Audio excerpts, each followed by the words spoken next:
It's your boy Mike, welcome back to another Dragon Ball Gekishin Squadra video.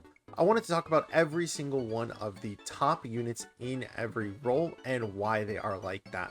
We're going to be doing it in a format of 2 damage, 1 tank, and 1 technical, because that's how it is inside of the game. And we're going to go ahead and start off with our number 1 pick for damage, which I think is just still Super Saiyan Goku. Even with his nerfs, he's just someone who is an all-around good unit no matter what. His Meteor Hammer and Kaioken being easily one of the better escape options for this character. And once you have it maxed out, Kaioken gives you technically 3 options of escape, right? So it is something that feels like you have an ability for every single type of situation, and every single one of those abilities that this character has is insanely good. On top of that, his Violent Rage, his passive ability, is a lot, it kind of flies under the radar. I feel like it's not something you really think about 9 times out of 10, and it's gotten me into like a good amount of situations of just knowing where people are and seeing what they're going to do. Like, there's been times where my ally will die, and then because I know where that enemy is, I can then communicate to my friends and be like, hey, the Piccolo is going towards boss, by the way. I can see him going and starting the boss, so we need to make our way over there, or certain things like that, right? So having it where you're able to get that line of vision of that character, and then not only that, but also getting increased damage against them is really, really nice too. But yeah, like, he has the Kamehameha for long range, he has the Meteor Hammer for close range, and he has the Kaioken to not only give him defense, but also power up basically all of those abilities. His Kaioken gives movement speed down when you use it with the Kamehameha gets the movement speed down with Kaioken, right? The Meteor Hammer staggers enemies, and that has, like, the cooldown for Meteor Hammer is insanely small, so buffing that with the Kaioken and getting a lot of staggers is crazy, right? His super attack is probably one of the best in the game once it is maxed out. And then on top of that, you could also use Kaioken to just do more damage on top of it, right? Like, it's so crazy. And his Super Saiyan is something that, like, it's just like an added bonus, you know. I feel like transformation characters get those like little buffs and stats when they get to level 7 compared to other characters. So just having that is really, really good, right? So yeah, Super Saiyan Goku, all around just good character everywhere. He has so many escape options, and why I personally put him as the number 1 DPS. And the number 2 DPS, Super Saiyan 3 Goku. In my opinion, the reason why I put him at number 2 and not number 1 is because there is so many ways you can counter Super Saiyan 3 Goku, as long as you are just trying to pressure him as much as possible. Like, if you are someone who goes in as like 18, for example, or even Super Saiyan Goku, you can usually stop Super Saiyan 3 from doing his shenanigans. You can stop Super Saiyan 3 Goku from being able to just stay in the back line and go, you know what, I'm gonna just use Kamehameha the entire time, you know? But if you don't have someone like that on the enemy team, and you aren't having someone who's focusing on the Super Saiyan 3 Goku, this guy can go off. And he is a monster depending on what the divine cards are, right? Like, sorry, not divine cards, the divine draw. If you get, there's like, you can make the argument that this guy is number 1 depending on what divine draws you get. If you get EXL Junior, I feel like this is the thing that he excels in, right? Is when you're able to just do a whole bunch of bullshit like that. When there's EXL Juniors, when there is the Super Start, when there is the skill boost to your first skill, or the damage boost to the first skill, it's so stupid, because his whole thing is that even though it says burst damage. In my opinion, he's not really so much as a burst damage as much as he is a damage over time user. He is someone where if you aren't stopping his super Kamehameha, it's so much damage. And the fact that the distance does not reduce the damage dealt if it's charged to max is so stupid as well, right? So you have to keep pressuring this guy. But his explosive strike is an okay like escape option, and it definitely is a nice like extra little bit of damage, I suppose, if you are trying to chase someone, because it just deals more damage the less HP the enemy has. So it could be a nice kill confirm option, I suppose. The instant transmission is one of the most bullshit things in the game, for sure. And it's the reason why I think that like he can just easily excel in things like EXL Junior, right? Because you have it where you're able to teleport to allies who are already getting the Cell Junior. You're able to teleport to enemies who might be attacking the Cell Junior next to one of your allies, or just in general. His kill confirms can be insane. Like every single time that you're thinking, damn, the person got away and they were at 1 HP, Super Saiyan 3 Goku's like, okay, and then he just like instant transmissions and kills that guy, right? It is such a busted and broken ability to just teleport anywhere on the map. And this hold on, sorry, I gotta figure out why it does that, because I don't know, like, that's happened so many times, right? This I almost feel like needs to be nerfed. The cooldown of this skill is shortened if an enemy hero is targeted.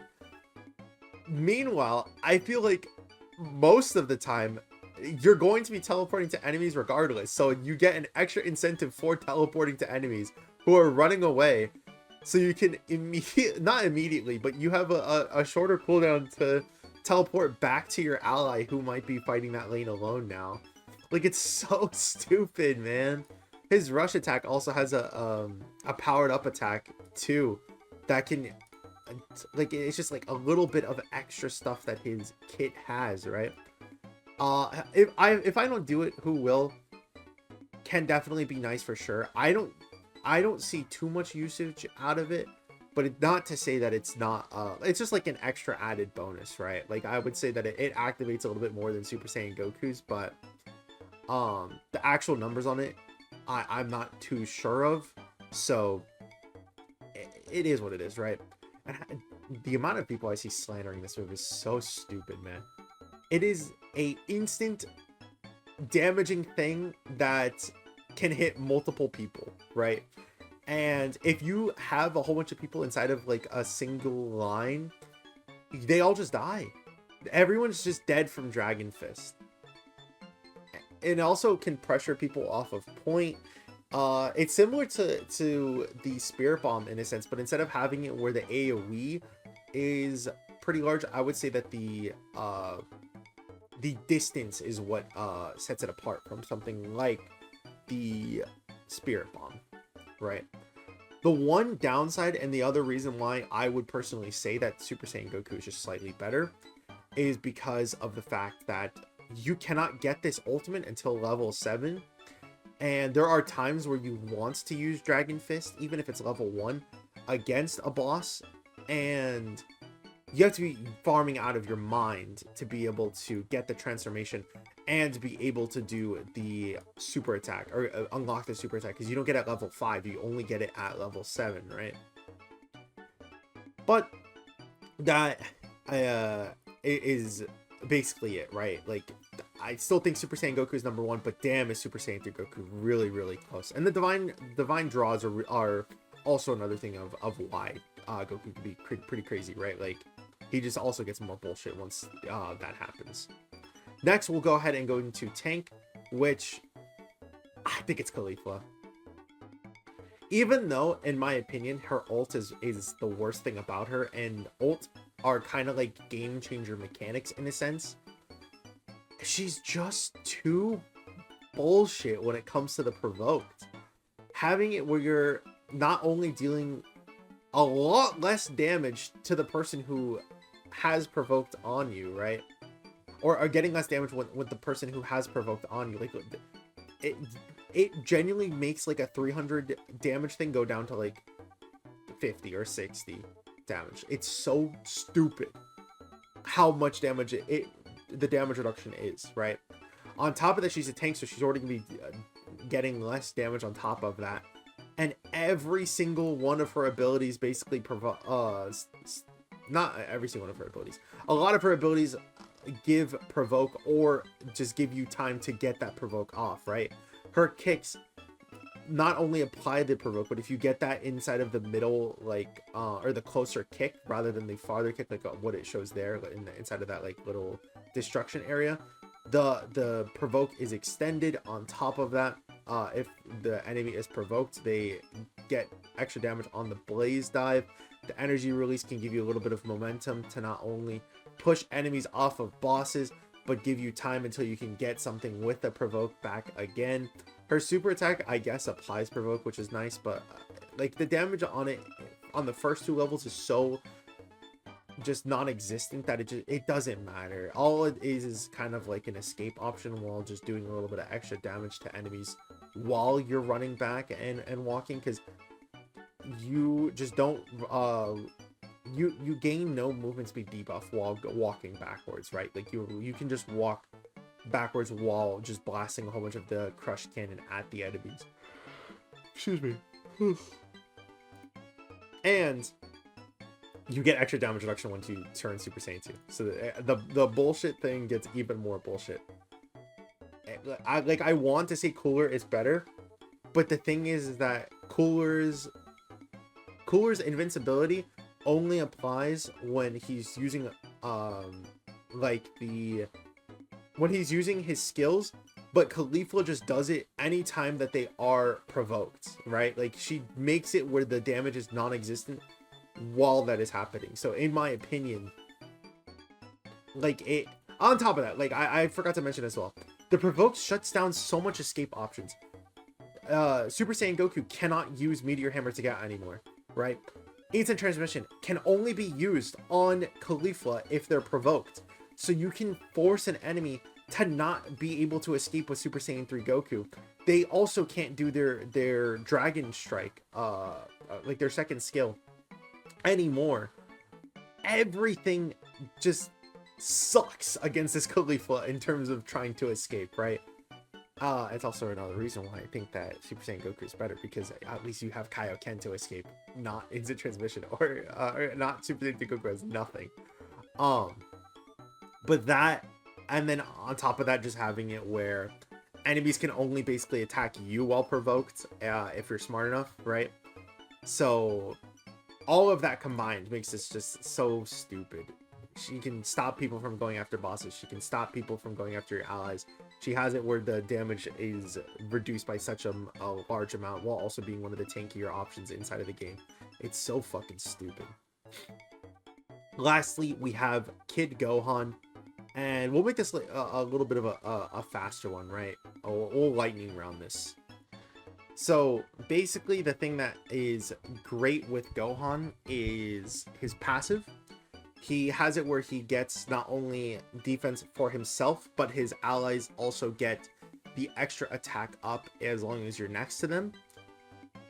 An insane thing to have when, again, units like Super Saiyan Goku and units like the Super Saiyan 3 Goku are just going to get their passives boosted even more, or their attack boosted even more.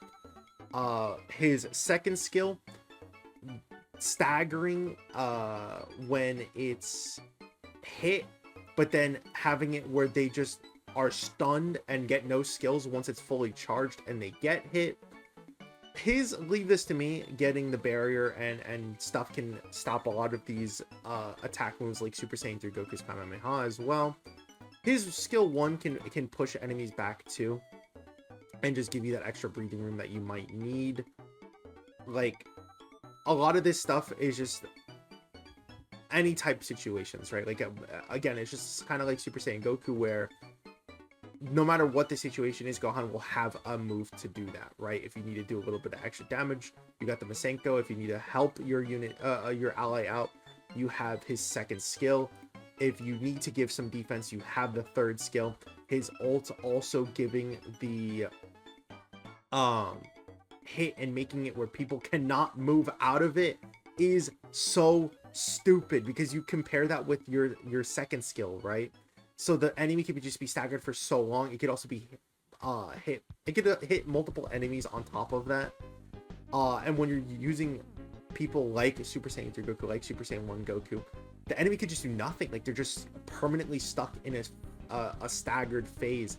And again, it's just so infuriating to have to deal with, right?